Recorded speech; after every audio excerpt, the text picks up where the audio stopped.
ஐயா எப்போ எந்த நேரத்தில் எந்த மூலிகையை கண்ணில் காட்டுவீங்கன்னே தெரியல. டக்குன்னு வந்துட்டே இருந்தோம், ரோட்டு ஓரத்தில் கீழே உட்காந்துட்டீங்க. இங்கே சூப்பராக ஒரு பூ இருக்குது, குட்டியாக இருக்குது. எனக்கு இது பூனைக்காளியோட பூ இந்த மாதிரி தான் மீசி மீசியாக இருக்கும். அது ரொம்ப ரொம்ப குட்டியாக இருக்குது. இலையை பார்த்தா துளசி இலை மாதிரி இருக்குது. இது என்ன மூலிகைங்கய்யா? ஐயா இது வந்து சீரக துளசி.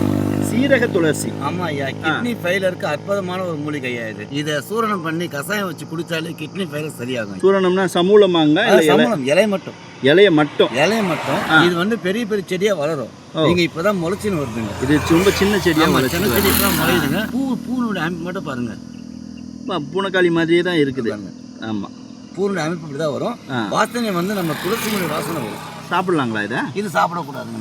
நம்ம அப்படியே சாப்பிடக்கூடாது.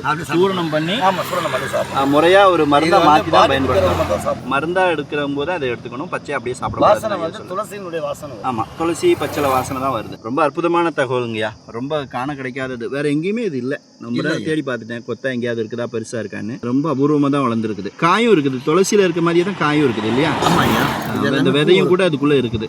அதில் தான் விதையே வரும். மக்களே, இது பேரு சீரக துளசி சொல்லக்கூடிய சிறு பூனை மீசை செடி. சரிங்களா? இது வந்து கிட்னி சார்ந்த பிரச்சனைகளுக்கு மருந்தா பயன்படுத்துவாங்க இந்த தலைகளை அப்படின்னு சொல்றாங்க. இதே மாதிரி அபூர்வமான மூலிகைகளை கண்டெடுத்து நம்ம தொடர்ந்து பதிவிட்டுக்கிட்டே வரோம். உங்களோட ஆதரவை தெரிவிக்கிறதுக்கு ரொம்ப ரொம்ப நன்றி.